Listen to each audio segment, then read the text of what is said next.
Phuresidennde Vho Cyril Ramaphosa va ri u tavhanyiswa ha zwa thema-mveledziso ndi phindulo kha nyaluwo ya ikonomi. Vho Ramaphosa vho fulufhedzisa vhadzulapo u ḓo sika mishumo ya zwigidi. Vha khou amba izwi musi vho dalela vhupo ha Lusikisiki ngei Eastern Cape u tola thandela ya u fhatiwa buroho ya Msikaba gondoni ḽihulwane ḽa N2.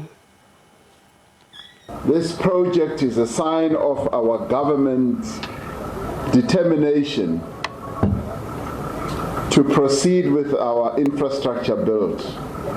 We've often said that we want to transform South Africa into a construction site.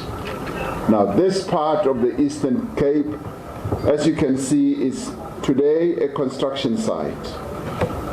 We are committed as a government to ensure that we grow our economy through infrastructure development. I've often said that infrastructure is the flywheel of our economic growth.